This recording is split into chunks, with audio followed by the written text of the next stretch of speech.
Hello, good evening, everybody. Welcome to round number 8 of the North American Grand Prix Open Wheel Series, coming to you live this evening from the Österreichring Österreichring in Austria. This is our first visit to this track, and it looks like it's going to be an entertaining circuit here. As I'm joined again by Brad Maris here on Monday nights. Brad, welcome. Yeah, super entertaining. And Al, what the heck took us so long to get to this place? I like this track. Really well suited to these cars, as usual. I think even maybe more of a vintage variety would do pretty well here too. But yeah, nothing wrong with these Lotus 79s ripping around here. I like it. A lot of fun. Yeah, it is quite interesting, the old layout. I believe it's the 79 version of this track. We haven't run this layout, like I said before. It's turned into A1 Ring and what's now known as the Red Bull Ring. Take a quick look at the track map for tonight's race. On paper it says it's 16 turns, but we were talking about it before the race started, before we went live, that it seems like it's like 7 or 8. But yeah, high speed, so tricky chicane. And we're going to jump on board with last week's winner, Aaron Parsons, as he is actually making his way around the circuit here. Yeah, 5.911 kilometers. Race tonight's going to be 34 laps. And I'll tell you what, a lot of guys, I don't know what the downforce package is for tonight's race. Some guys getting awfully tail happy in some sections, while others are not. So it's going to be interesting to see how this qualifying session plays out. Now Parsons going around the final corner to start his first attempt here. Yeah, and as you say, tail happy, but a lot of setup options for this track. We'll get into it, but right now it's Aaron Parsons breaking around that 100-meter mark. This is big trouble on this track, really, in terms of race conditions, racing your fellow competitors. Very tight first chicane there, right, left, right, and very tricky to get on the power as soon as you'd like. You really want to mash it flat and keep it that way, because we're really coming off some relatively low-speed corner there, and then blasting down some big straights to the first big curve here. And you know what? A lot of these corners are going to look exactly a lot like this, Al, right? So whoa. So really, you want one heck of a lot of front turn on the car, but you have these massive high-speed straights, so you don't want any air at the rear. And that's why we're seeing a lot of guys, I don't know, maybe not struggle, but have some conundrums over the setup. This is a right-hand corner. Now, Al, do you go in super deep, pinch off the apex and carry speed off, or do you brake a little earlier and accelerate earlier off the corner? That's the conundrum. Yeah, if it was me, I would be braking early, but seeing as I haven't turned a lap here, I wouldn't know. I think that's the choice a lot of guys are making. Now, the second part of this you may recognize somewhat from the current modern iteration of the Red Bull Ring, but very tricky second left-hander there. Very tricky to get the entrance right. You always want to dive in a little too late. You don't want to late apex that one at all. And here we are, Al, already at the last corner. Same situation, just a right-hander this time. It's a tricky challenge to get the car right, and aero wash, Al, I think, could come in play tonight. So there you have it. Parsons good enough for 7th at the moment. Kevin Lemansky has been running really quick lap times. 35.3 was his best lap in the practice. He has himself currently on provisional pole. Matt Taylor just set his personal best 0.13 of a second off of Lemansky's time. Let's see if we can crank it up here. It seems volume's a little low, but yeah, Lemansky looking quick, and talk about Lemansky in the write-up. He is now just a mere 3 points off of Taylor in the championship lead. So Lemansky, well-known track builder, and it's a lot of personal feelings about certain tracks we run in some of these vintage F1 cars, but given the predicament he is in at the moment, where he is got a chance at the Drivers' Championship. I think he's going to tough it out, Brad, and bite the bullet on some of these tracks he's not very fond of. Yeah, I guess that has a way of changing a fella's attitude, huh? And he improves again, a 1:35.1. That's the fastest we've seen to date. And David Zahn has also been looking mighty quick as well in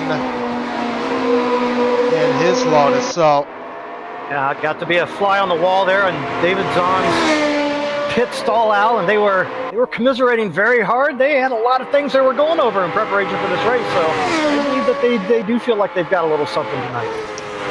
Yeah, a lot of guys carrying weight for tonight's race. Jesse Olsen he's carrying 5 kilograms of ballast, filling in for Ian Jolicoeur, who's forced to miss this race and last week's race.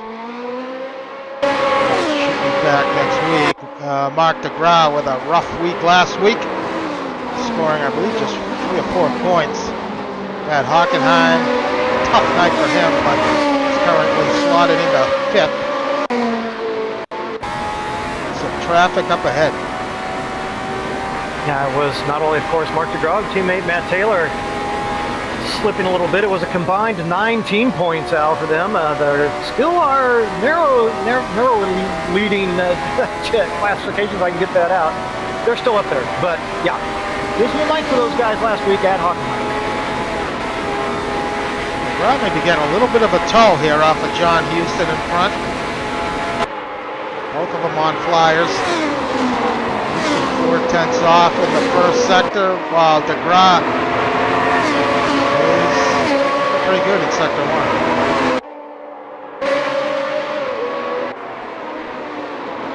Yeah, that tow certainly can be beneficial if you don't suffer too much air washing. And frankly, I don't know if it's going to come into play or not, but I kind of personally suspect that it's a possibility when you're running close to somebody in front of you. They are subject to some of that air wash in these cars.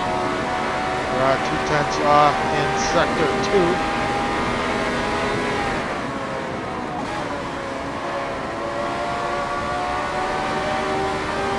Ooh, Houston takes it off stage left. And DeGras crosses the line, picks up a spot. And lost a bunch of time in the final sector, but good enough for 4th. Jesse Olsen now in 5th. Philippe Samard currently running in 6th. He has his car on pole for 5 of the 7 races so far this season, which is a pretty remarkable feat. Currently on an out lap. Yeah, carrying 50 kilograms of ballast. Al, I'm gonna call it. Philippe is not gonna get pulled tonight. I'm gonna step out on a limb. You may be onto something, but who knows? I shouldn't. I probably shouldn't. That guy. But yeah, I'm gonna call it. Meanwhile, David Zahn in 3rd. 2/10 off in the first sector.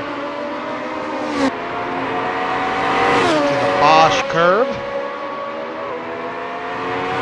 Boy, if anybody needs a result this season, it's got to be David Zahn. He has. It's been a tough season for David, pretty much throughout the whole first half here. Yeah, we've seen a couple instances where he has had pace in qualifying, has qualified well, but the race has not gone his way. So looks like he's going to have a good qualifying here tonight.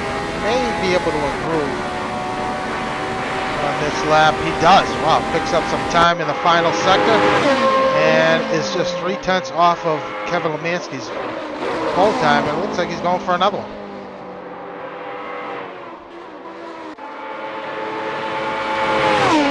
Yeah, I don't know exactly what the tire situation is here, but the lap is not extremely long. We saw Lemansky, I think, take just one flyer, and I don't know. I think I might be setting up for a couple here on this track. The tires do sometimes like that second lap, Al.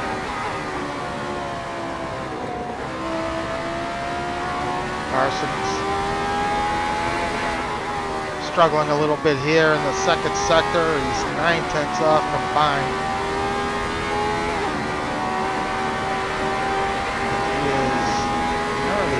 seconds off pole. He should improve on this lap, however.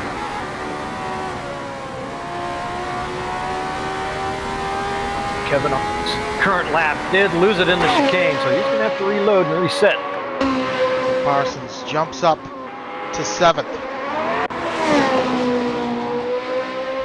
Jake Feemster with a good first sector. His teammate currently has it on provisional pole. Some other news and notes for tonight's race. A couple guys, I mentioned Joe LaCour not being able to make it tonight. Chris Moses also out, but Jack Ivey making his season 34 open wheel debut in the Lotus, Thursday night commentator. Yeah, it's about time. About time he jumped into a ride this season. Jake looks like he's going to pick up a spot or 2 or 3, up to 5th. Nice lap from Jake. Speaking of Ivy, he's in the pits. Yeah, looks like Jack is not going to be putting in a qualifying time. He has a tendency to do that. He'll start from the back. And Kevin Miller in 20th has a no call, so he will be starting from the back of the pack as well. John Watson in 11th. Had a great run last week at Hockenheim. Finished in 4th. Lee Meyer back in 11th.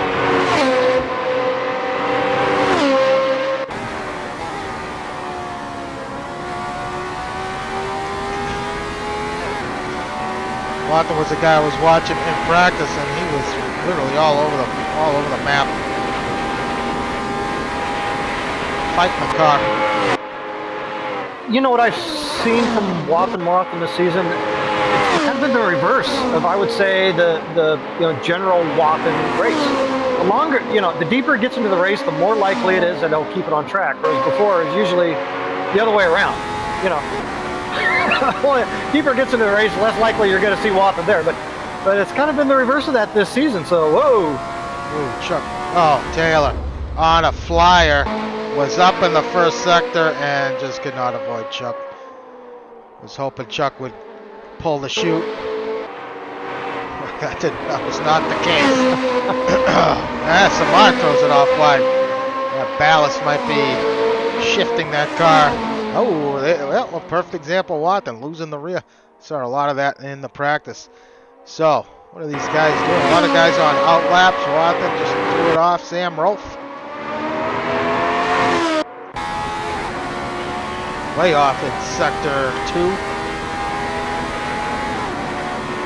Yeah, maybe short a little bit of practice in Sam Rolfe. Look, the good news about this track is there are in most areas, a lot of areas of the track, a lot of runoff, right? So a lot of grassy area, a chance to not have your night completely come unraveled if you get off track. Certainly not that final quarter. Very little room for error there. Yeah.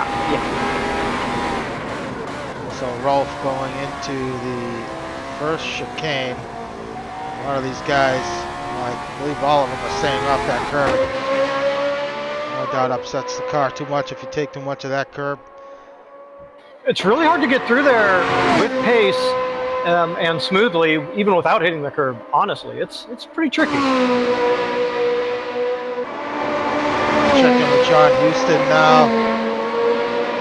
Again, struggling in the second sector. Parsons still in 8th.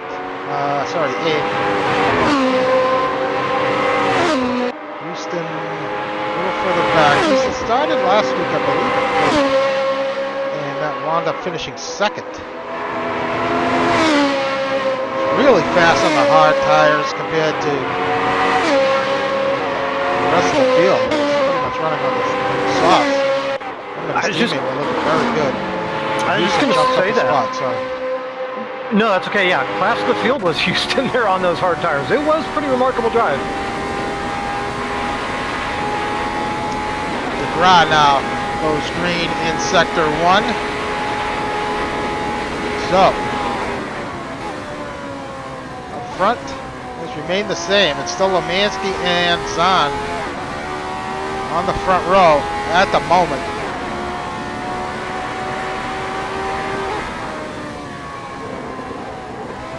no doubt be David Zahn's best qualifying to date here at NAGP.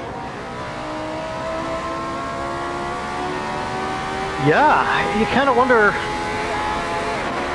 where it came from, right? This lap from DeGrasse may throw a Looking wrench into those plans for Zahn.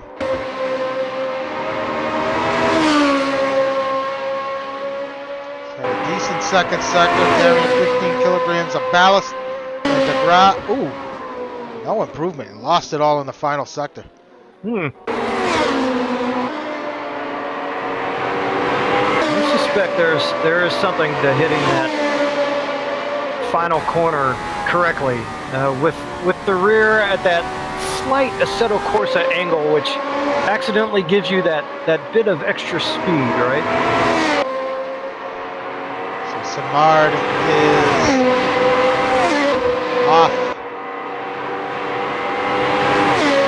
Slow back at 7th. His teammate for the night, Jesse Olsen, is currently qualified in 6th. It's his best lap. Ooh, Simard with an outstanding. Wow. Great final sector, jumps up to 4th.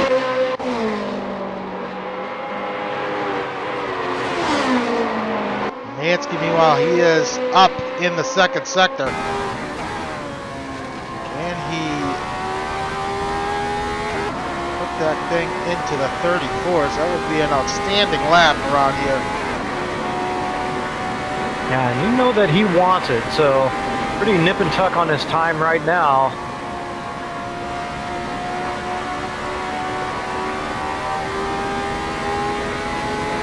Looks like that was held pretty well. Ooh, 35 flat, so he improves his time. Great lap from Kevin. Zahn, meanwhile, unable to improve on his lap.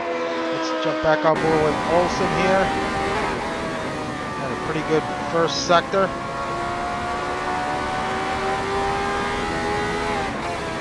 Yeah, I had a boat. Ooh, somebody off in front of him. Had a boatload of weight right there at the Hockenheim, right? Filling in for Ian, but now he shed some of that weight, so I gotta think he's feeling pretty good. And as you say, qualifying anywhere inside the top 10s, you gotta think he's gonna be looking at a pretty good result in that fill-in role.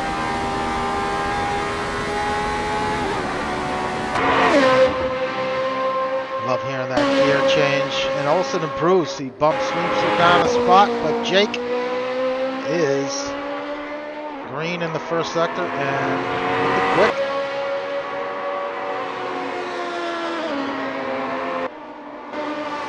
Yeah, the sounds are pretty good on this car, no question about it. He's only a 10th off in sector 2. This could be Ekman. Looks like he's going to make it in. Jake, I think, really nailed the second left-hander. And that does, I think that corner does count toward your last sector time. So, or at least, in or out at some part of it. So, and a bit wide there on the final corner. He was up big. Still is.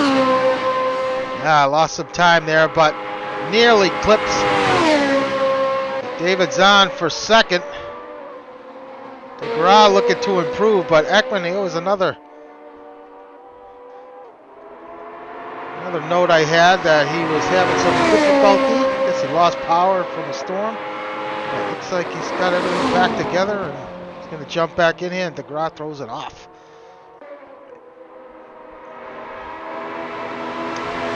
The Rock Curve. Never heard of him.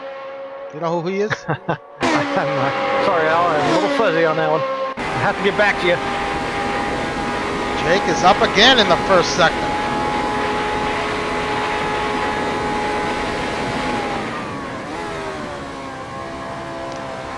So, what we see here, some names we don't. Oh, Jake. Wasn't that far off? No, he was not. We're seeing some names here we don't generally see up near the front. That's good. With the exception of Lemansky, I believe he does have a pole so far this season. Lost a little bit of time in the second sector. Another 5 minutes to go in the session. And I don't think anybody's got anything for Lemansky, Brad. No, it's not looking like. I mean, look, Dave Zahn has put in a great time, and look, David Zahn had put in a better time than Philippe Samard in the week of practice. I mean, that's something to hang your head on. But yeah, that's the best lap we've seen, a 35 flat, and Lemansky just kind of keeps doing it. So how do you beat times you've never seen before? It's tough. Meanwhile, Matt Taylor is up in the first sector.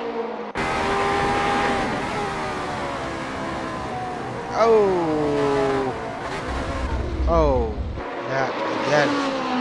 And hey, Matt still has a shot here. He may be able to get one together here. He's looking good in those first two sectors.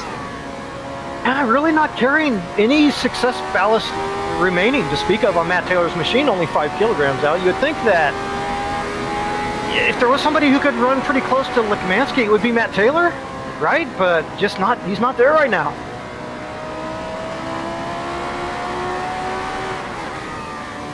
He's on with the good first sector.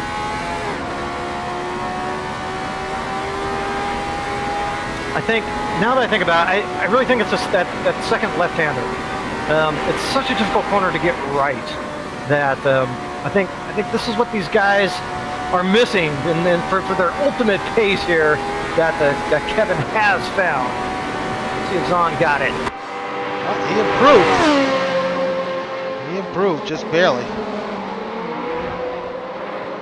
Let's see who's left here. John Houston with an ugly second split time.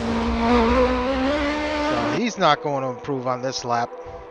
No, he parks it. Not a good spot to park it, John. All right, Samard's on his way out now. Start a flyer. Let's see if he can pull a rabbit out of the hat. Pick up a spot or two. Really pretty good time if you're Philippe Samard. That's about the time best time you'd shown in the week of practice. So you don't have too much to complain about. I guess, if you want to get a little greedy, you can pick up a couple tenths, maybe another spot or two. But gotta be happy at this point, I think, if you're Philippe.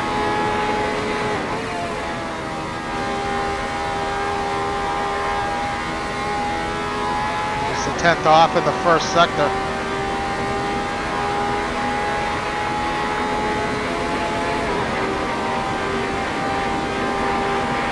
Certain parts of this track that really remind you of a modern day version, like right here, somewhat, or leading up to this corner, the Bosch curve. In some ways, I wonder how much the weight would really kill you. Clearly has some high speed stuff, right? But if you can get the car to set up and rotate in a particular way around these corners where you can really get the front end to bite, it might not be so bad, really, because you carry that momentum from corner to corner. It's not like you have to start and stop a bunch, right? So where the weight would really keep you from big acceleration zones, right? Well, he's been good in the final sector. Let's see, he's got some traffic ahead of him. That's Ekman. He's going to try and get a toe off of Ekman. Well, just go ahead and give him a push while you're there, at least. And Ekman. Well, Ekman's his out lap, so he's going to set a time here. Lemansky, under a minute to go in the session. Taylor had a good first lap and blew it again in the second sector. Get a lap in here. Looks like he may just get one. May just cross the start-finish line in time. Back to Lemansky, who was even.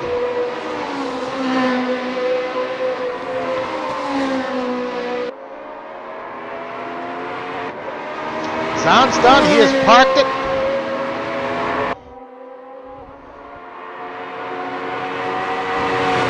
He's got a great lap going again. Desperate to jump into the 34s.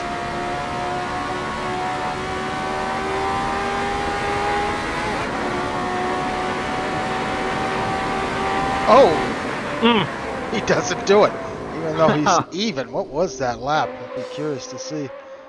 Oh, 42. Yeah. All right, Jake's done. Taylor, he's on a flyer. Time has expired. Everybody with blue next to their name, they're in the pits. They're done. Oh yeah, so Houston did not improve his time, huh? Oh, he is. Parsons in 8th and Houston in 9th. Over a second off for those two. Yeah, it's not so long a track that you would figure they would be losing that kind of time, right? Again, I think just a bit of a setup miscue, perhaps. We'll see. Taylor may be able to spoil the party here for Zahn. Yeah, he's on a flyer, isn't he? He's looking good. This will be big for Matt. After last, threw it in really deep. Yeah, he did. Oh, and he bails. He is not going to be able to set that time, so that's going to do it. Lemansky, your pole sitter here tonight, and David Zahn starting on the front row for the first time. Pretty amazing. Pretty amazing indeed. Good for him. Good for David Zahn. Nice job. Sure, you bet. And kind of having that, I think that, he knew that he was going to probably have pretty decent pace, so that's good. It gives you an opportunity to kind of think about what may happen during the race. It kind of gives you some foreknowledge. How am I going to handle this, do this, what am I going to do, how approach my pit stop, do I have a backup plan too, ready to go, And for Kevin, that's just a continuation on what he's done here, the last part of the first half of the season. So, yeah, great for him. So that does it. Lemansky with an exceptional lap, 135 flat for Kevin. That's his first pole of the season. So his best start was second. So he has a win under his belt. But good job for Kevin Lemansky. Wow. Only other pole sitters this season besides Kevin is Taylor and Jolicoeur. The rest have been Samard. The streak is over for now. So we're going to take a quick look at the point standings here on Monday night. Very, very tight as things have, after last week, big shakeup after Captain Clutch. Tough week, only scoring 9 points combined. Things are way closer than they were. So, in the Drivers' Championship, Matt Taylor leading with 113 points. He's going to be starting 4th tonight. Lemansky on pole. He's got 111, so that points lead by Taylor has just dropped by 1. Now just 2 points. DeGraw in 3rd with 106 points. Philippe Samard in 4th with 105 points. And Aaron Parsons in 5th with 100 points. So just 13 points separate the top 5 drivers in the championship, which is very close. It's only round 8 out of 12, and there's still a lot of racing to go here. In the team championship, Captain Clutch leading. That's Matt Taylor and Marc DeGraw with 219 points. The French Connection in 2nd with 210 points. Philippe Samard and Ian Jolicoeur in 3rd. T-Brock Dam Bam. After finishing 1-2 last week, Aaron Parsons and John Houston have 176 points. Squeaky Wheels in 4th. That's Lemansky and Feemster with 162 points, starting 1st and 3rd tonight. And Global Sites Taxi Service, Ekman and Greg Myers continue their top 5 run here in the team championship with 127 points. The dark horse of all dark horses there in 5th place, I would say. But you know what? It's not mathematically out of it, and I don't think actually realistically that far out of it either. This is getting to be the part of the season where you kind of look at each other, your teammate perhaps, and you go, it's kind of coming down to it. Now's our time to put in our results. And you know what? If the other guys screw up, it's a time to really make some big moves. So I think everybody's still alive, still an exciting championship. I'm glad we get to watch it week after week, Al.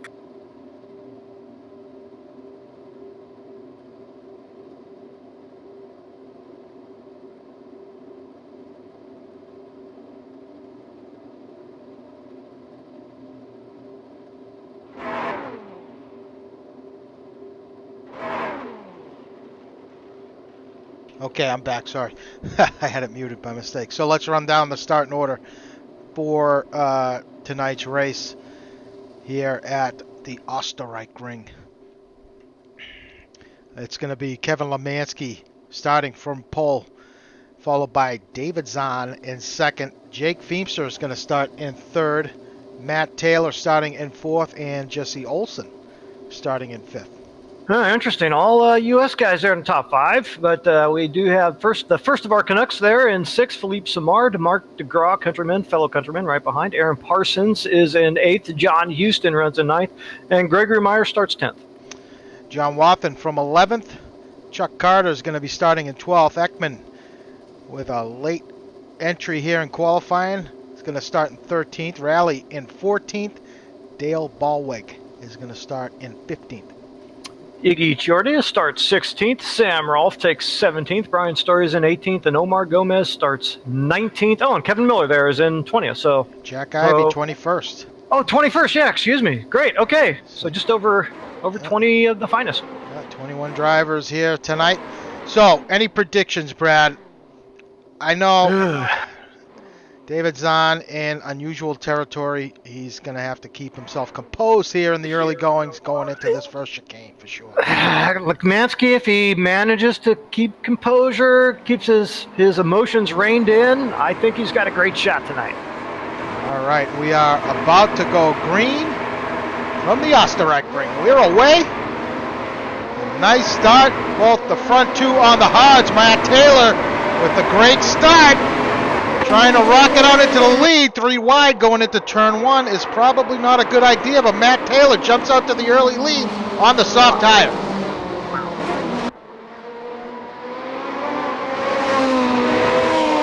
The field go through the first chicane. Pretty composed there. Matt Taylor with the hole shot. So, looking to be possibly a 2-stop strategy for Matt.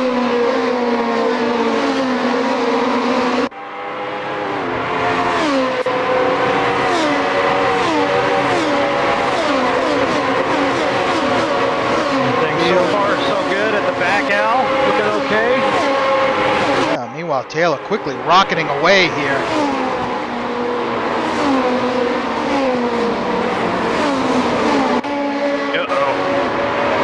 Philippe Simard, John Wathen having some trouble there in turn 4. So Simard has been turned around and has damage.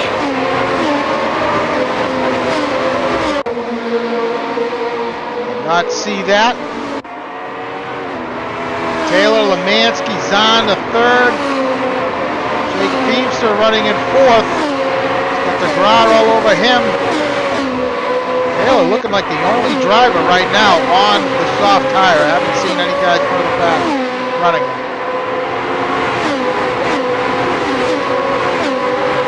They're both taking it just wide.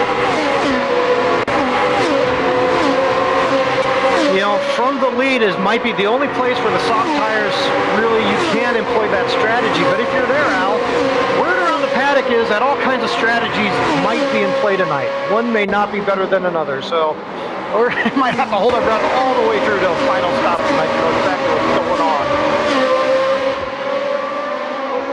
Very tight. Matt Taylor, meanwhile, checking out front. He has jumped out. Ooh, Wathen into the pits early.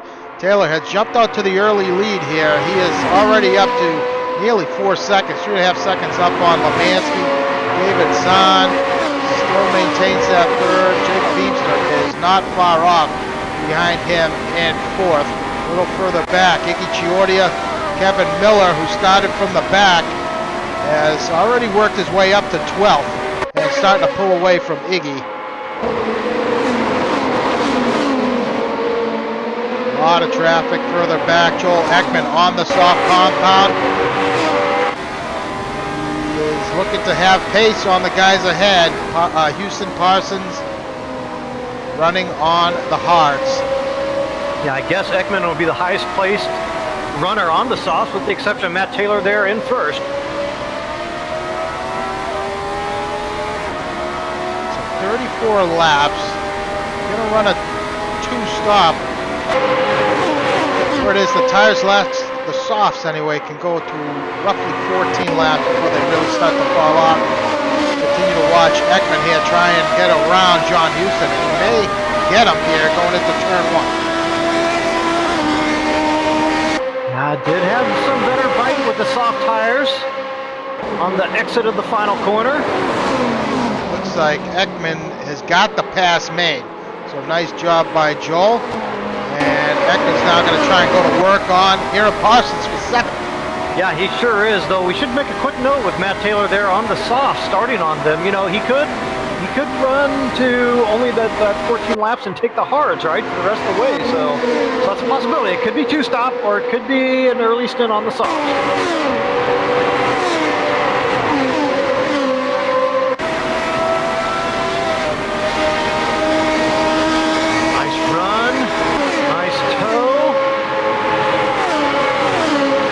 Pass. Ekman doing work here early. Started, I believe it was 13th or 14th, now up to 7th. Yeah, what he lacked in qualifying pace, he is not lacking at all here on race pace, at least on the soft. You know, going around the pits is that there wasn't a huge performance gain like we've seen on some tracks in the soft. But clearly it is having an effect. Now, if you do take 2 stops and so reduce your fuel usage, well, that's really going to help the performance. So it makes me think maybe Matt Taylor is on that 2-stop the way he's rocking away. He is already working lap 4, 6.5 seconds up on Lemansky. Just sets fast lap, 36.7. Expect that to continue to drop here. Yeah, but boy, Lemansky now opening up a pretty good gap over third place Zahn, too.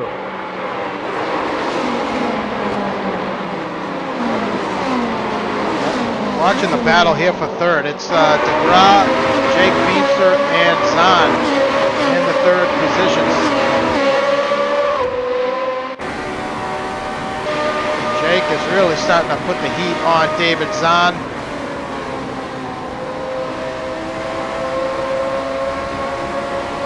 Yeah, he sure is, and hopefully this is what I talked about. Hopefully David Zahn did have a little bit of a game plan.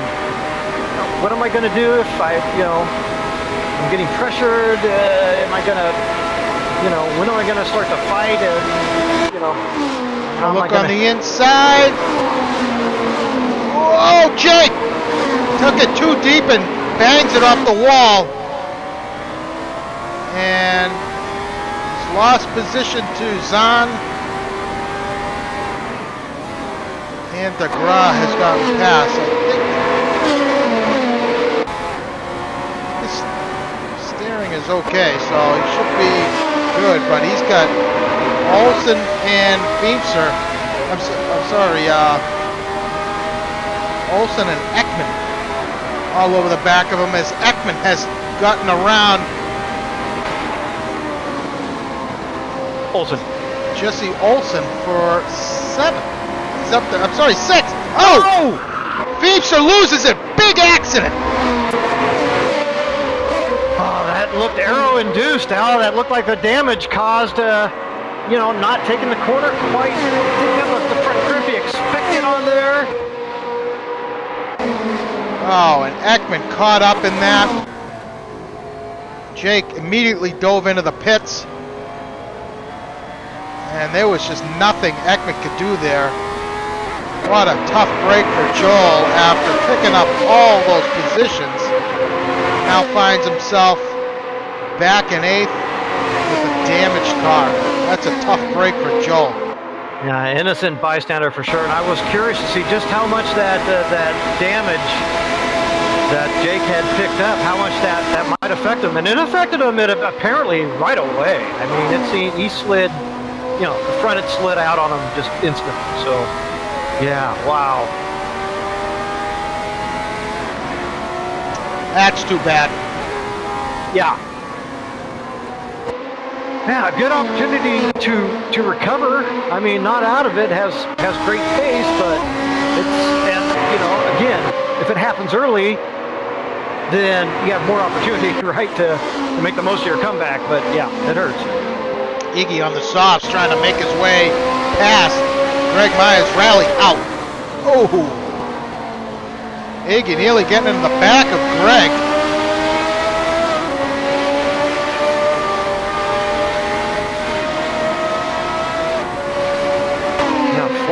too. It's a lot slower than what we saw Greg run in that official practice session, that's for sure.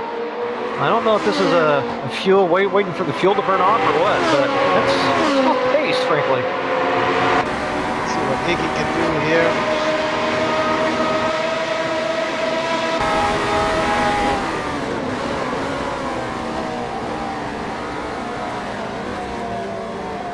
Able to get around him, going into one. Back out front, DeGrasse continuing to try and get around David Zahn. Well, Zahn may have succumbed here. He held up to one challenger. Well, I think the better line is on the outside here.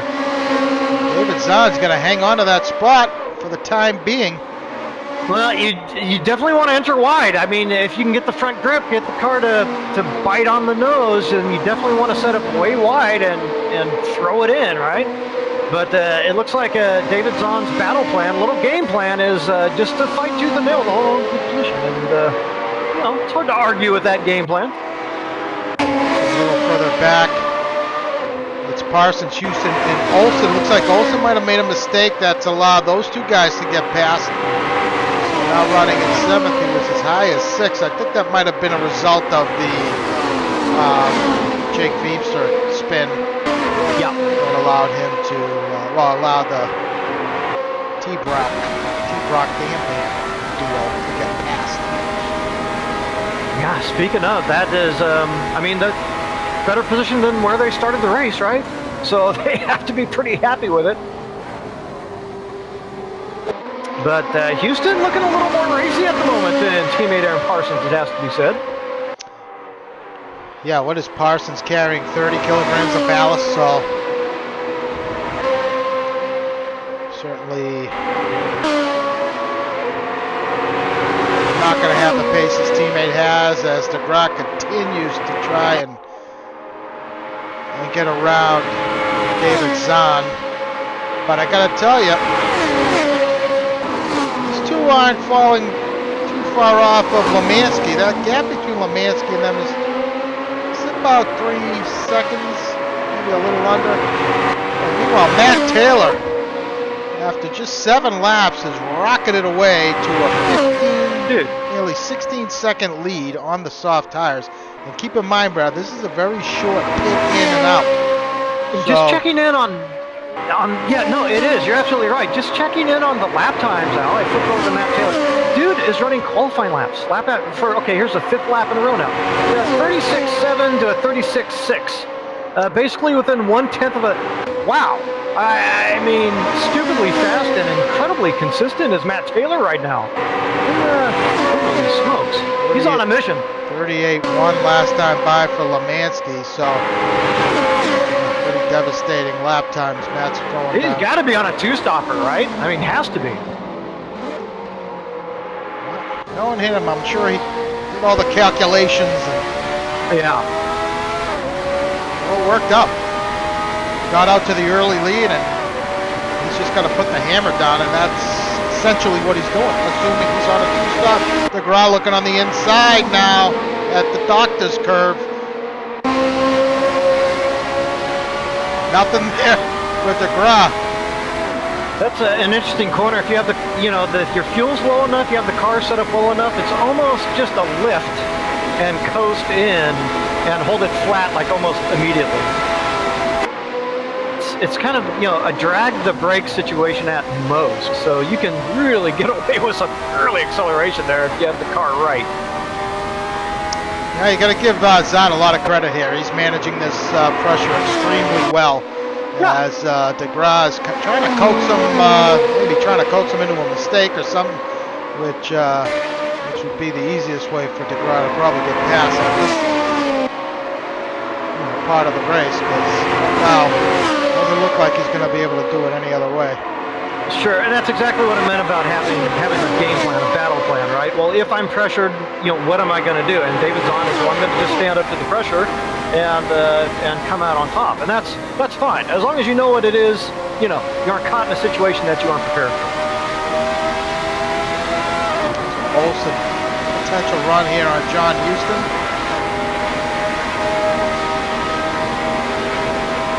Not close enough.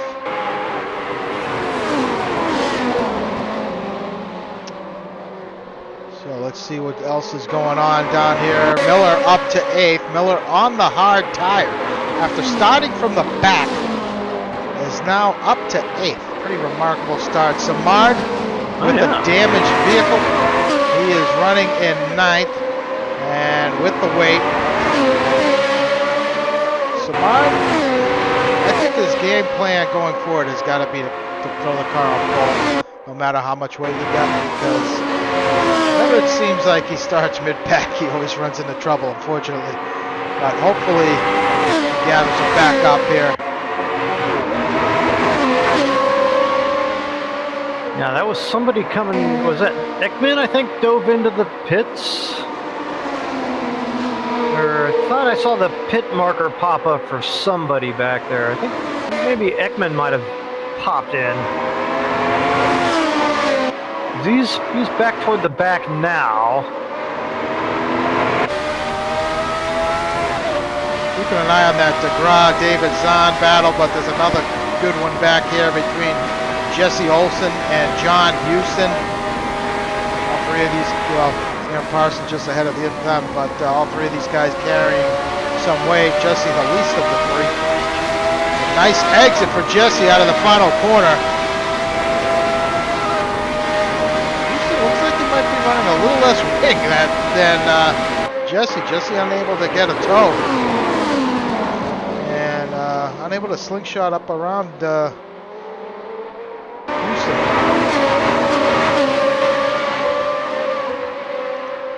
Further back, this battle between Iggy and Gregory. Iggy finally got the pass made. No, he did not. Good on Greg there for keeping Iggy behind him, but these guys have been going at it for a number of laps now. And Greg on the hard tire, Iggy on the softs. Back to the battle for third.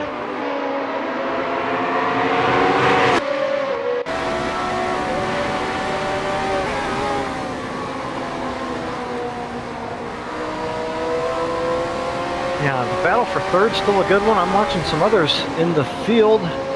Ekman and Feimster kind of going at it. Back and forth. Matt Taylor continuing to set blistering laps.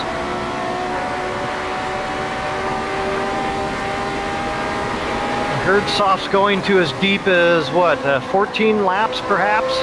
13, 12, something like that?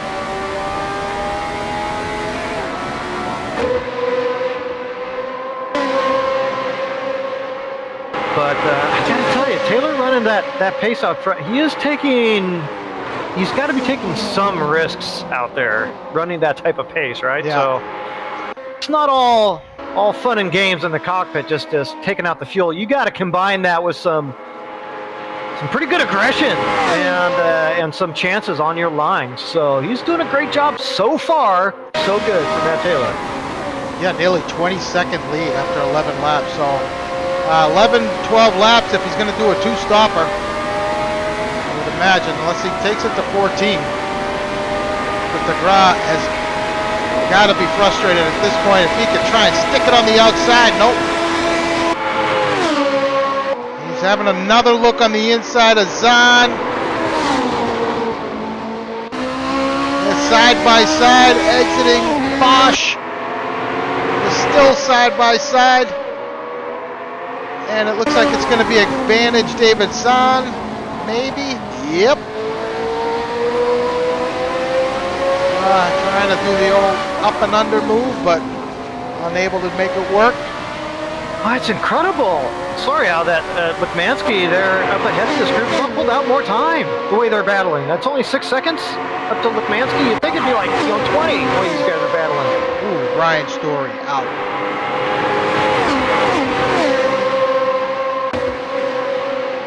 Story has, this is a season to forget for Brian Story. I should say 6 races, 27 laps completed.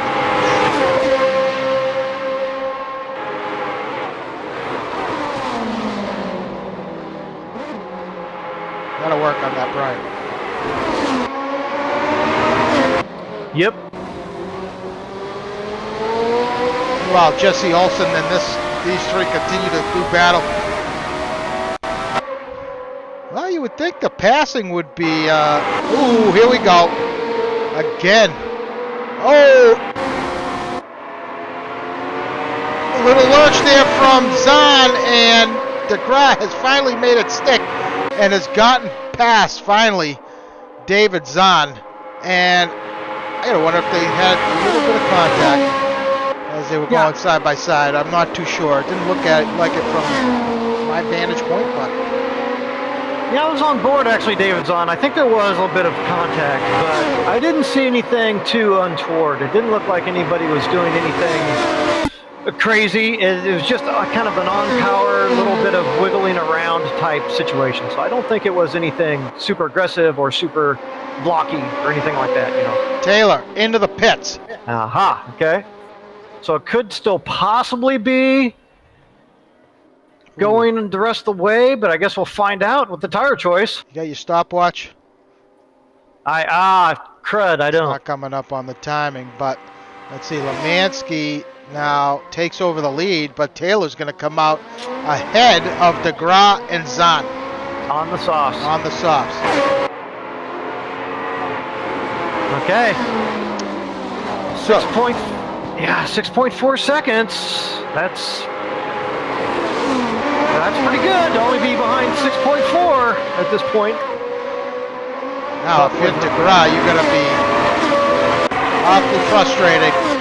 He probably could have gotten ahead of his teammate had he gotten around Zahn sooner. But yeah, well, the good news is that they are teammates, right? And if you give Matt Taylor just a couple laps, you would think that he would begin to jump away, but this ain't a couple laps. All Taylor, right, teammates side by side. Yeah, Taylor has to stay out front if he wants the strategy to work. I mean, Taylor needs to run his qualifying laps, right?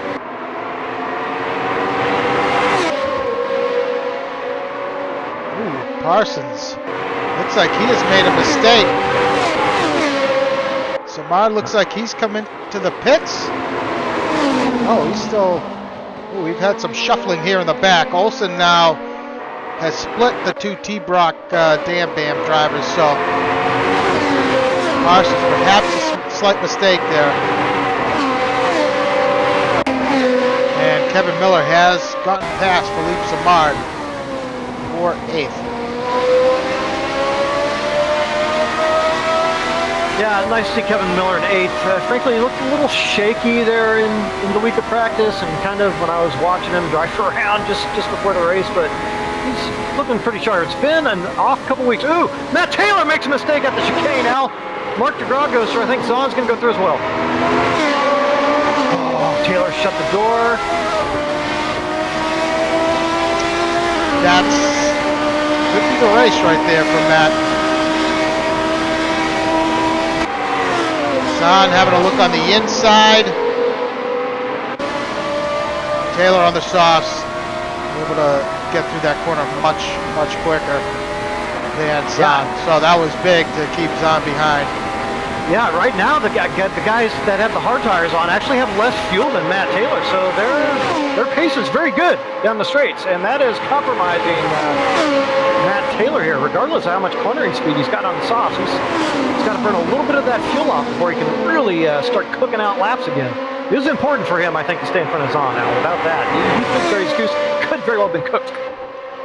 So you got to think, these guys on the hards, we're going to keep an eye on Lemansky's lap times as we follow Philippe Samard Jesse Olsen chasing down John Houston. Still, for what seems like 13 laps straight. Got to keep an eye on Lemansky's lap times now, see if they start to go down. He's dipped into the 37s, and Samard looks like he's going to have a run on Kevin Miller side by side. Oh, no.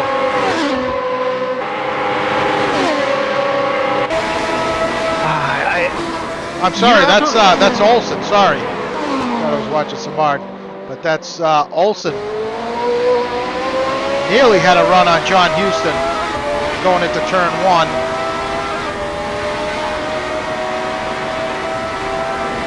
Yeah, and of course Samard is still in that battle with Kevin Miller.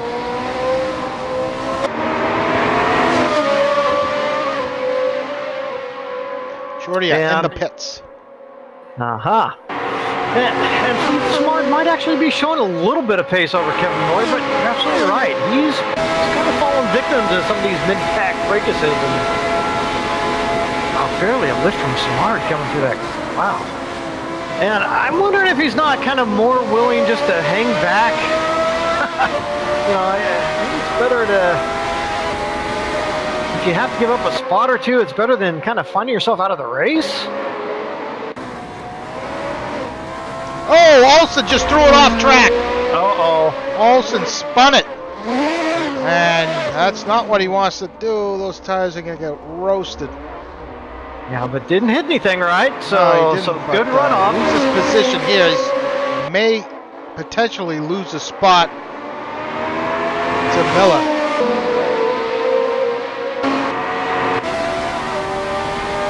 Olsen with a big-time mistake.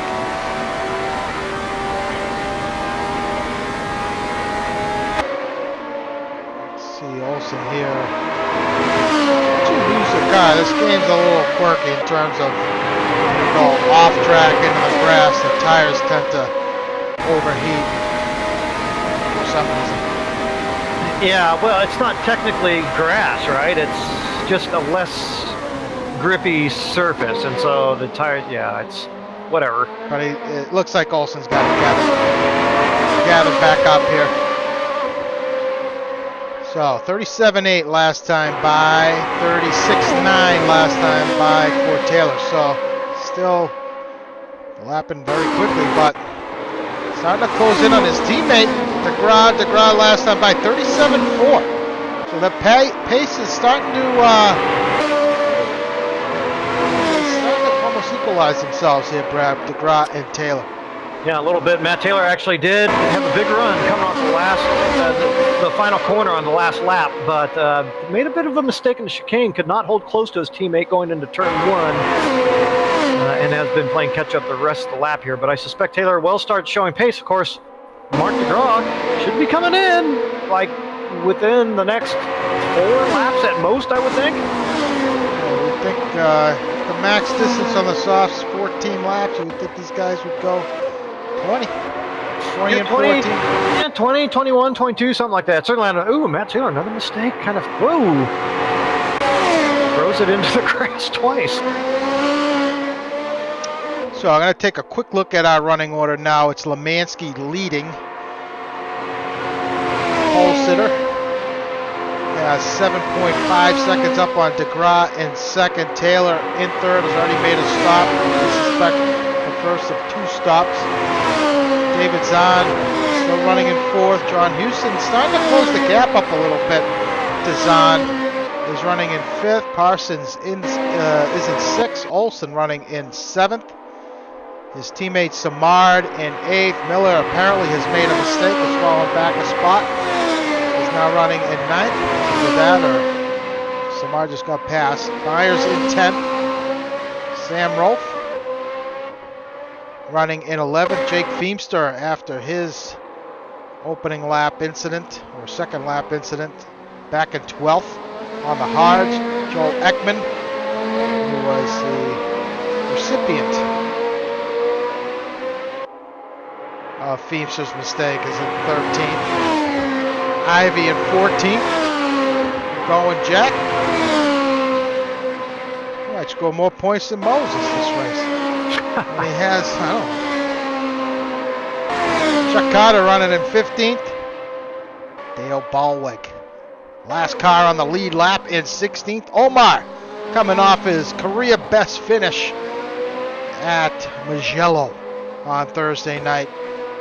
At an 8th, is running currently in 17th. His teammate Giordia also was looking quick last week in 18th. And Loftus bringing up the rear in 19th. DeGraw in the pits.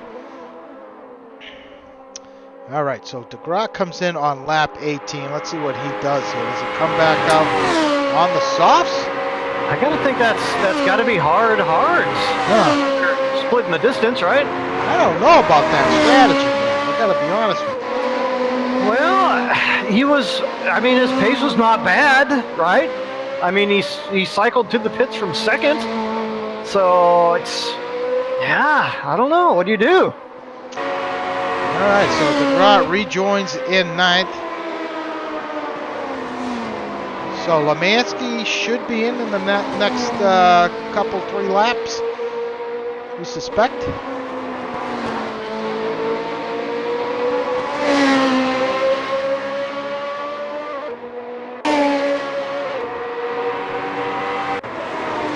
Taylor can start closing up the gap here. Last 2 laps in the 37s, so still holding race best 36.5. Parsons and Houston running 4th and 5th, apparently. That's not a bad position if you're those guys. They will give up, what, at least probably one spot? Ooh, I think he could just do it off, and I missed it. Oh! And he's done. He's called it a night. Yeah, considering where these guys qualified, not all that well. Running nicely here, 4th and 5th, but may drop in position to DeGraw, who's got a pit. DeGraw running in 9th at the moment. He's got some open track, so not dealing with any traffic.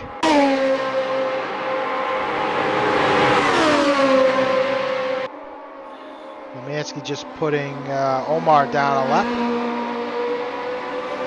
Yeah. Get a sense of if those tires are going off. Times are really kind of mixed all over the place. It looks like the hards are still looking pretty good. John Houston actually just set his best lap, and Aaron Parsons not too long ago. So it looks like the hards are still doing okay.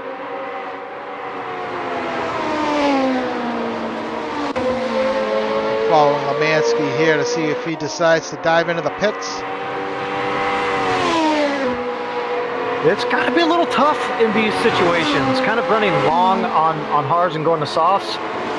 It would be a big adjustment, I would think, trying to get reacclimated to the car and how it drives. It's boy, these cars change so much from those tire combinations, and then the fuel, they either lack thereof or more of it.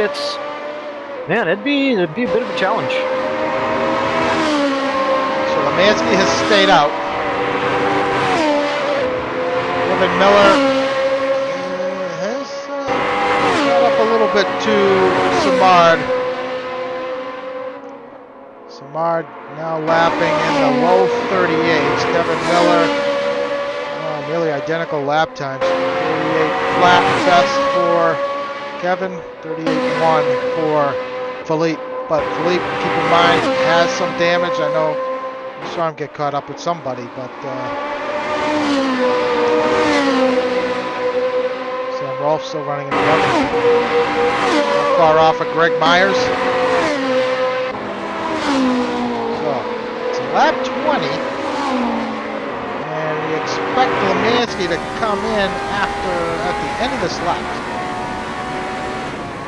Yeah, I would venture to guess sometime in the next, certainly not more than 2 laps. Ooh, big moment there for Lemansky. Nearly, that could have easily have gotten away from him. Yeah, Taylor now once again eating back into that. Yeah.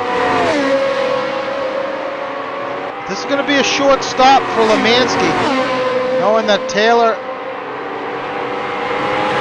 has to make another stop, and we assume that Lemansky's going to come out on the softs and he dives into the pits. Here we go.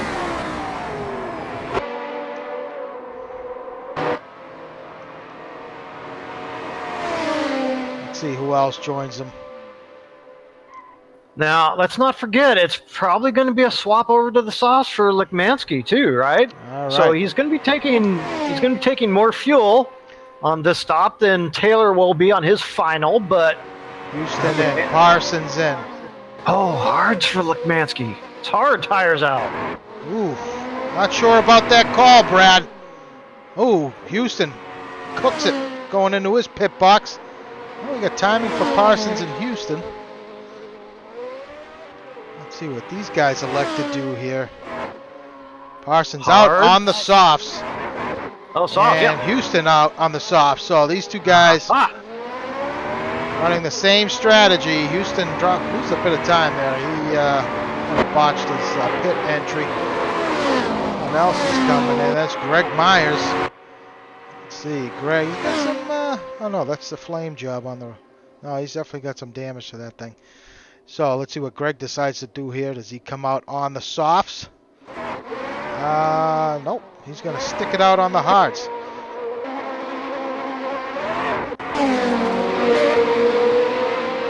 Meanwhile, Rolfus really closed the gap up on Houston. We assume Rolf's got to make a stop here. Oh, Rolf having a look on the inside. Not what Houston wants, being on the soft tire.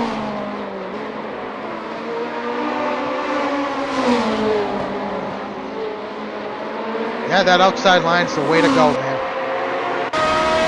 Well, yeah, it is kind of, but only because the inside guy has to be so careful, right? But you're right. It is, but it is when you're side by side. I think you're absolutely right. The outside line is the way to go on those types of. Oh, Rolf! This throws it off, following Houston around.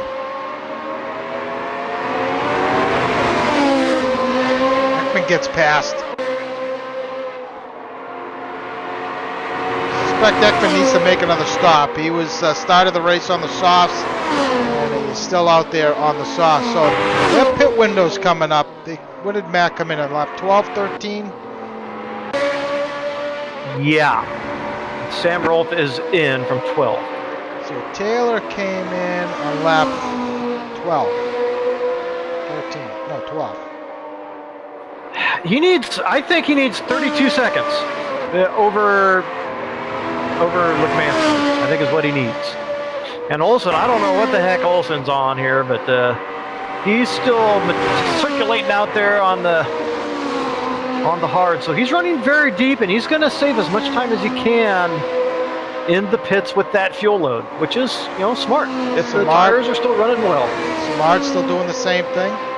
Yeah. Taylor now resets fast lap of the race, but I think he needs 32 seconds to get out in front of Kevin Lukmanski, who's our virtual second place runner as it stands. So Matt is going to be in on the next lap, I assume, lap 24, or maybe the end of this lap. So I think, and I could be wrong, we'll see, but I think that if it is 32 seconds, I think there's a good chance he's going to come out right behind Lukmanski or nip and tuck, so he may have to make the pass on track, but, he's showing great pace. Let's see what Taylor does here. He only has to do 12 and 11. Sam Rolf takes it around right in front of Matt Taylor. Yeah, he punches it. He pulled the chute. Oh! Well, he was running pretty well. Yeah, I mean, he was running well.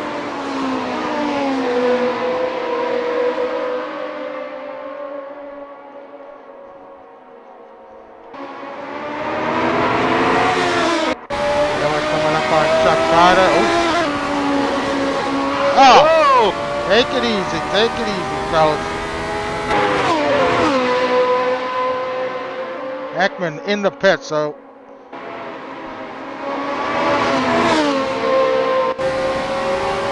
Taylor, is he going to come in? Yeah, he comes in right behind Chuck, and they give an incident. Whoa. They have contact coming in. Oh, so well, it's understandable that Taylor would be, pretty,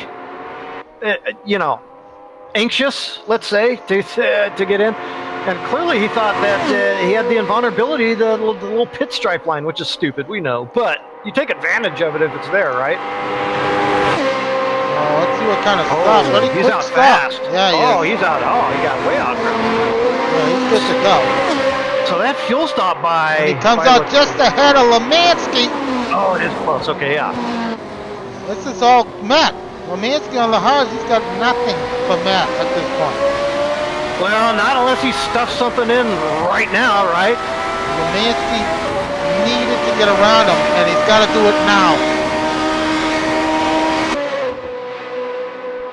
I think if you're Matt Taylor, you're okay with that because you have enough laps where you're like, well, on the softs I should be fine, right? Lemansky looking, having looks.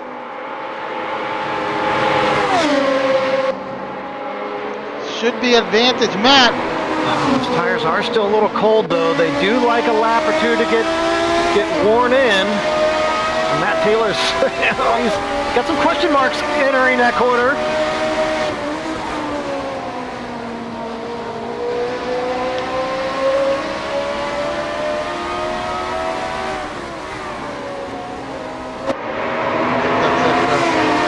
Hey, he can be breathing a sigh of relief. So it was about 30 seconds that he needed.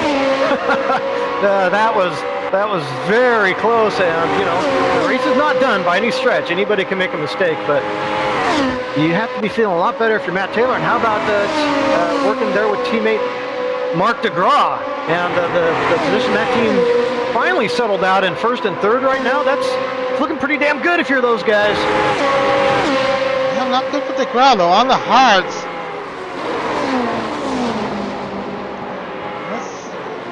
The gap between it's 8 seconds to DeGraw to Lemansky. Lemansky doing his best to hang in there. His last time by 39. He's in the 37. Taylor. Well, that was his out lap. So yeah, it's all Taylor at this point because there is nothing. Lemansky just does not have the pace on the hards to keep up with Matt. Matt in the 36s.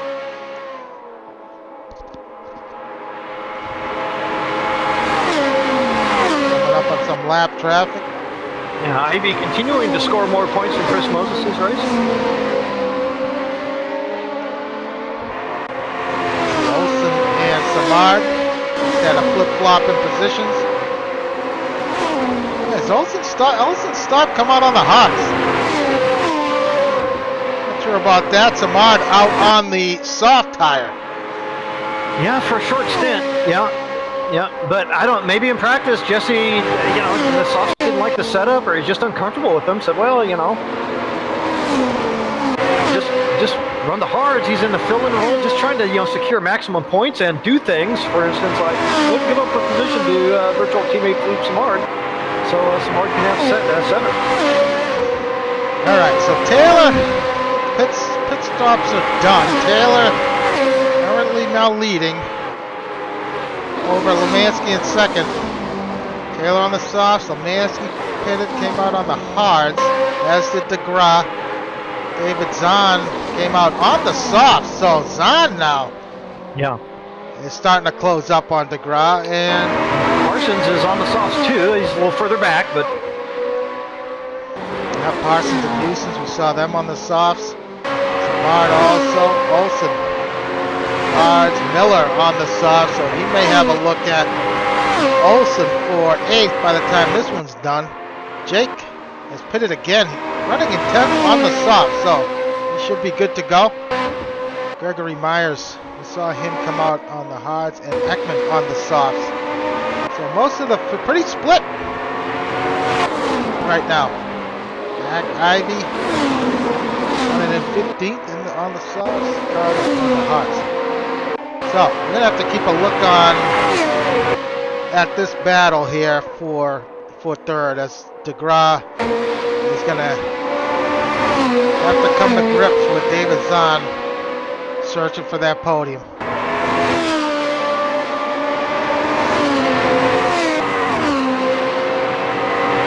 Well, I don't think you're hanging your head too much right now if you're David Zahn. Clearly, you want that position, you want that podium, you're still in line for it. I mean, these last 7 laps are going to click off pretty quickly. It took a long time to get that strategy decided. I thought it might. So we're basically toward the end of the race now, but you're still in line for that possible podium position, or better if somebody makes a mistake and you get the position, right? But fourth place, it's been a great race for David Zahn. He's, I think, has done everything he could reasonably have been expected to do. And sometimes your pace, when you do that, you end up fourth, which is pretty good. So DeGrasse has been lapping in the 37s, and Zahn just is there now. So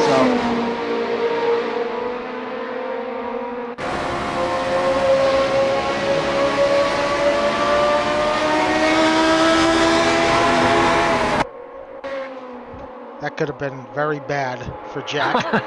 You're kind of on the limit of grip because it's just a flat. You're just mashing the throttle flat, and so you kind of got what you got in terms of grip on exit, right? And that's where the car goes. It's, you know, you can't really hold it to the inside more than that. So I mean, if you're Jack, right? Miller, the gap is now really starting to close in between him and Olsen. Should be an intriguing battle to the end here. I don't know how wide Jesse can make his car. Indeed. Oh, big lurch from Jesse, and this is that's all Miller needed. Oh man, and the spin, a Feemster that could make Feemster happy, maybe. And who is that? Feemster? Someone just threw it off. That was Chuck. Back on. Yeah. Jake.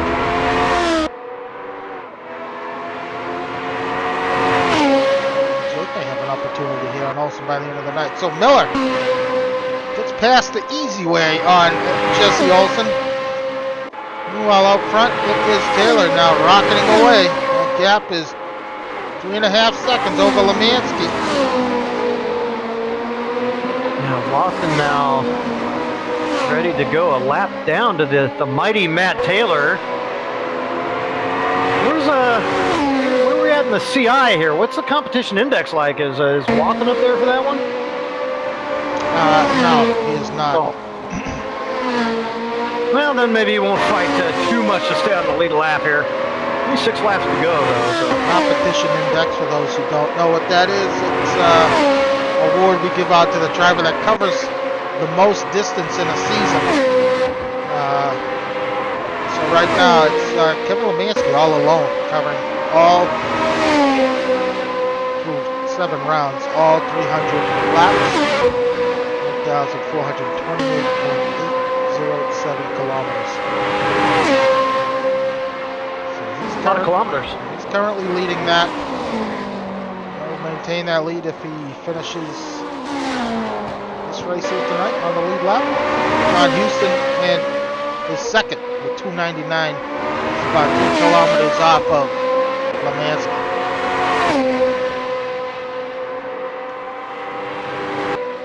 I was out of that for Thursday after the first race. Heartbreak. That happens. All right, so Houston and Parsons, they're going to run lockstep. There's no reason for these two to get involved in any mishap. But DeGrasse doing a good job here, keeping Zahn in check. Zahn may be, let's see what this laps are like. 37.2 now, his last time by DeGrasse, 37.3. Good laps on the hard tire for DeGrasse. I think if you're Mark DeGrasse, this is an important position for you, especially coming off the, it wasn't quite disastrous, but near disaster at Hockenheim. I think, to finish first and third is really, you really want to hold on to that position right now. So, and the podium, of course, you take the weight, but podiums are nice. You like to have those stick in your belt. So gap's starting to close down now. It's just about a second. Lap traffic further up. It's always a mystery how that's going to turn out.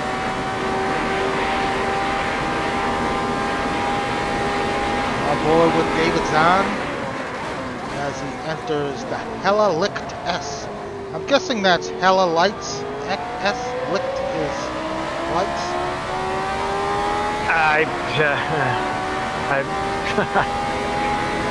I'll take your word for it, Al. So I guess on my part, Omar does a good job letting the grab pass. Lurch there from Omar.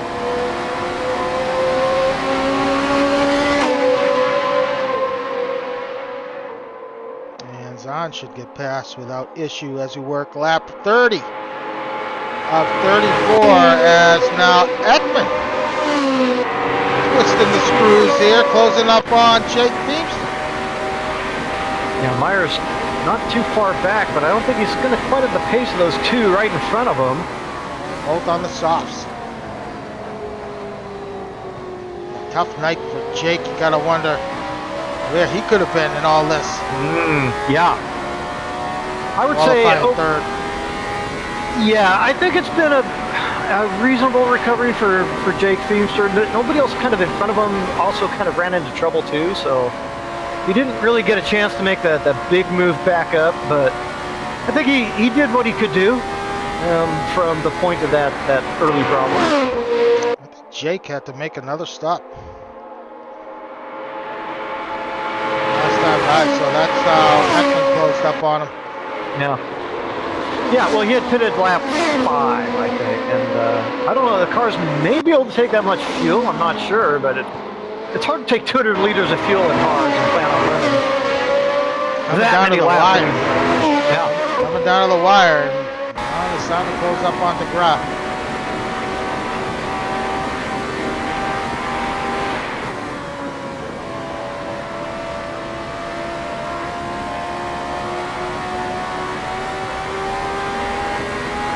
Yeah, hard to tell, but it does look to me like Zahn has really got the bit super between his teeth here.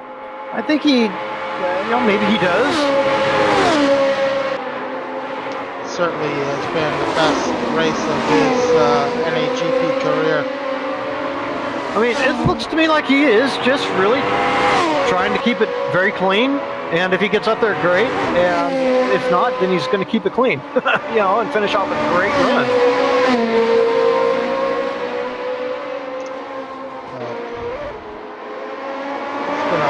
Great run here at the Österreichring.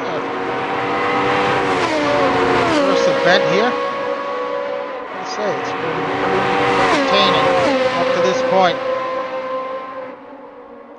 Yeah, it has. A few gaps I think have opened up here or there, but the action's been plenty good enough to keep us entertained. Certainly these pit stop strategies this season, Al, have just been crazy.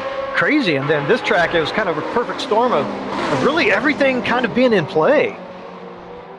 Yeah, it has been interesting to see how these strategies play out. In both leagues, I would say that the strategies have been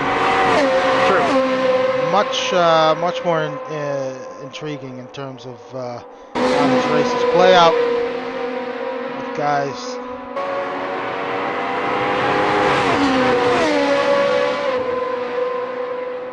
Doing some different things which we haven't seen in a while.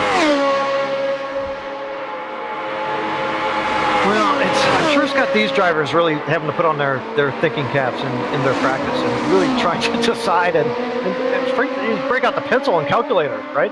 Trying to figure out, if I make this lap time and do all the math with the pit stop times and all this stuff, it's okay to do that once or twice, but to do it week after week, glad I'm not driving. If you like what you're seeing, NorthAmericanGP.com. Monday nights, the Lotus right here, 79, and Thursday nights, 21 cars. Let us know you're interested. Join our forum, jump on our Discord. I should probably put our Discord info on here, on Twitch. But, let us know you want to race. It's a lot of fun. Grab a wheel. Set up. Alright, working lap 33 of a scheduled 34 at Taylor. point, I think He hasn't continued to rocket away, has he? he has not. Lemansky's last time by was a 36. Oh, he's now dipped into the 36s. That gap is just, it's been pretty static there at 3.5 seconds. Yeah, Matt's. I was wondering if Taylor was actually just, got the gap he needs. He doesn't need to push hard, but 36.7 last time by. He's kind of pushing it. Well, clearly Lemansky had incredible speed. I mean, he crushed the field in qualifying, and so there you go.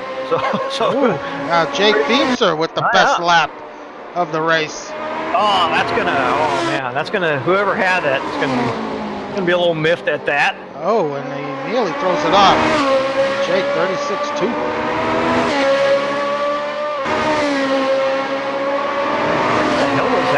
Well, okay, he did have the problems early, but nonetheless.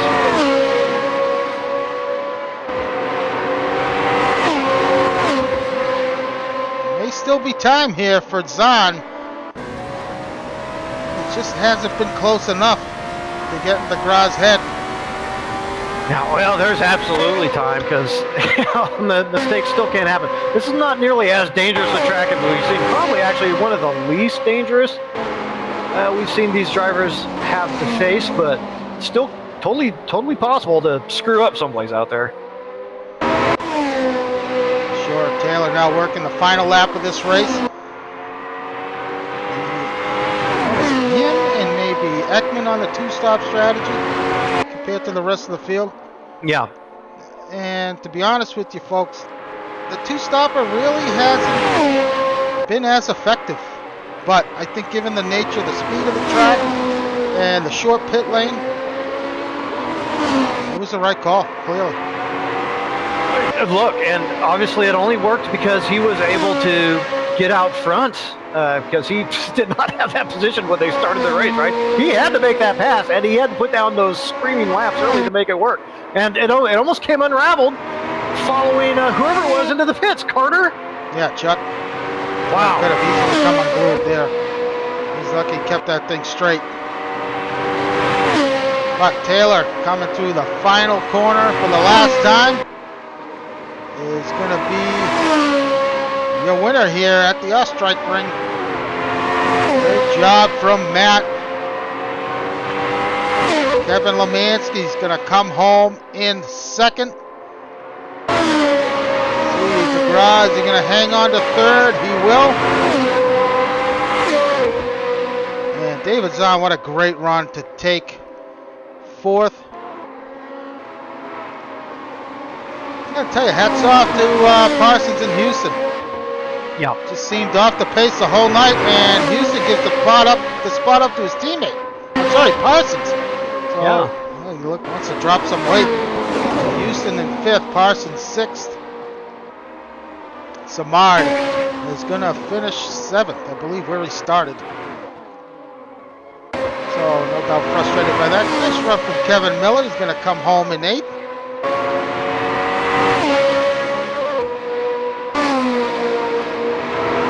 Wilson to take ninth. Scoring some valuable points there for the team. Jake Feimster doing his best to give away 10th. And he does to Ekman. Throws it off at the final corner. Oh, and he killed the engine. He killed the engine. Oh, no. Myers is going to finish 11th. And that's it. Jake's going to finish, unless he can make it across the line by the time the session ends. Yeah, the last car on the lead lap, so it'll be 12th regardless. So Watkins, yeah. So that's going to do it. We'll follow Jake here, see what happens. See if he gets it done. Still got about a football field left. I think he's going to make it. I think he will too. Wait, well, the thing's tracking straight, though. So maybe he ran out of fuel? No. No, he buried the wall. Oh, okay, all right. Slowing down now. All right, let's see if we can bring our race winner up. Matt Taylor, do you copy? I got you. Congratulations, great. Let's see, does he make it? Hold on, Matt. Sorry, we're watching Jake. All right. creep So that across the wasn't. I line. thought he had already crossed the line, He but made it. maybe that wasn't finished. it. He got it. There he is Okay, at good. 12. All right. Sorry, Matt. Congratulations. Great call tonight on the strategy. We were expecting most of the field to do a one stop, but once we saw you jump out, start the race on the soft tires, we kind of put two and two together. Either A, you were doing a two stopper, or B, a short stop on the softs and a longer stop on your second stint on the hards. But what was your decision making there? What made you go with the two stopper? Was it the speed of the track, the short pit lane? What was that all about? You know, the short pit lane was something I noticed early, but part of it was just I wasn't happy with the setup, and I really wasn't even happy with it going into qualifying, and I struggled there, and hadn't made a long run at all, but I had been kind of keeping an eye on the guys running hards, and I noticed they were starting in the 39s and dropping into 38s, and I felt like I could start at the low 37s and maybe get into the 36. Like I said, I didn't make a long run on the set, so I really didn't know what it was going to do. Qualified fourth, which was not what I wanted. I wanted on the front row, but got a really good launch and was able to squeeze past everybody. And then in the race, the setup was awesome. I don't know if I was maybe overdriving it before, but I backed off it a little bit, and the setup came to life for me, and I was flying. Yeah, well, clearly it was the start that made the difference. I mean, that strategy doesn't really work as it played out unless you get that start and you can put in those screaming laps early, right? And clearly by the first stop and having that 20-second gap, it's like, okay, well, it's on now. I've really got a great shot at this. So, but it was a big recovery after Hockenheim last week. Your team, frankly, come away with 9 points out there. So this has got to be a big lift for you guys. And going forward has to, start steering you back in the right direction, yeah? Yeah, for sure. A great recovery. Looks like Mark ran third. Great run for him. And yeah, much needed after last week. Kind of get some momentum back on our side. And that second stint was tough. I made a big mistake, and I actually got stuck behind Mark a little bit. And I don't have any comms with him right now, so I couldn't ask him to let me by.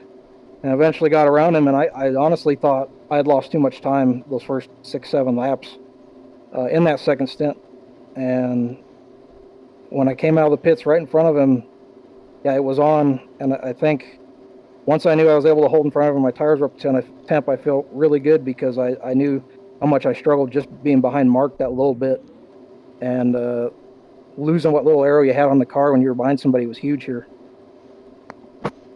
Well, congratulations, Matt. That was a great call, great run. Another big win. You're going to pick up some points on Lemansky, so great job there. And Zandvoort coming up next week. We know that track's always a roller coaster ride. You're going to be towing a bit of weight there, but nothing you're not used to. So expecting some good things from you next week at Zandvoort to keep that lead and momentum going for you. Yeah, I really like that track, so it should be fun. All right, well, good luck next week, and another great job tonight.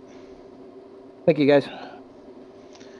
All right, Brad, and everybody out there, that's going to do it. Matt Taylor with the big win here tonight with a great call on strategy.